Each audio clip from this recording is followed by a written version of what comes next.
I met up with my knitting group for our regular Saturday morning knitting, which is something that I haven't actually been able to get to for a month because I have been busy going to see the Australian Ballet and finishing off my course. Today we sat outside and had some egg and bacon burgers while we did a little bit of knitting. It was good to catch up with them. It was something different for me to find this knitting group.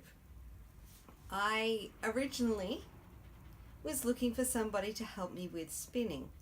I do have a spinning wheel and I was looking online to get somebody local to help me use it. Somebody did answer my call and said, "Hey, I have a knitting group that meets on Saturday mornings. Why don't you bring your wheel and show up?" And so I did.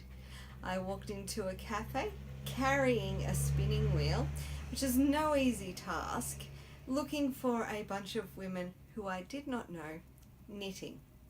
And I found them.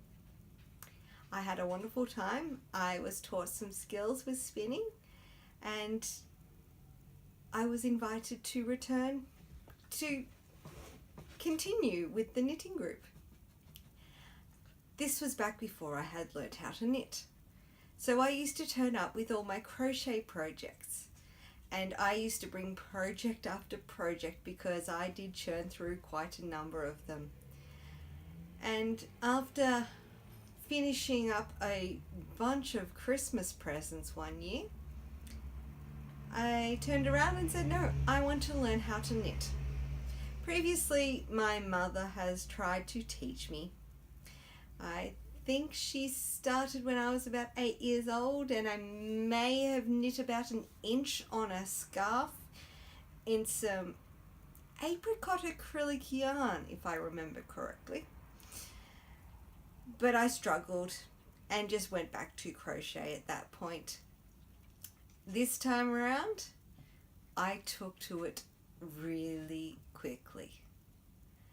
I was able to transfer quite a lot of skills from crochet over to knitting, especially when it comes to tensioning the yarn.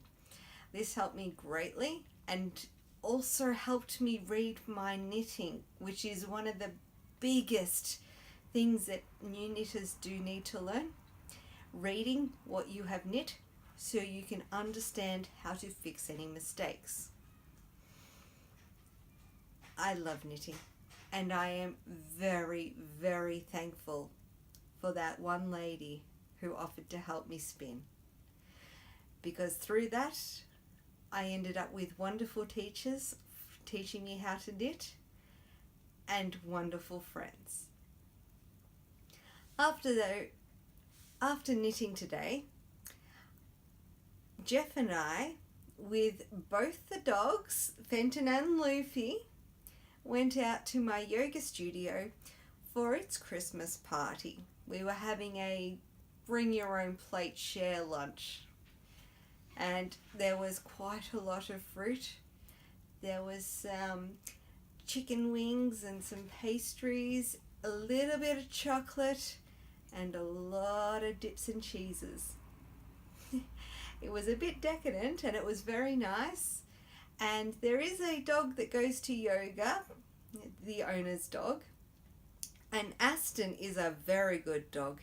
He does not need to be on the lead and he knows when to go to sit on his own bed in the corner of the studio and not get in our way when we are actually doing class. Our two dogs, unfortunately, are not able to be off leash with so many people. Luffy is very friendly and nudges a lot of people for pats. And Fenton's goal in life is to lick every single person he can in the face, which really doesn't work when we're having a sit-down lunch. But we kept them there on the lead and they did behave themselves quite nicely and they had people come and talk to them and I had fun talking to the people at yoga. And Jeff enjoyed knowing where I was going on the weekends. And it was lovely. I will be going to yoga tomorrow morning, so it's not quite the end of yoga for the year for me. But it was a nice way to finish up. Anyway, until next time, bye!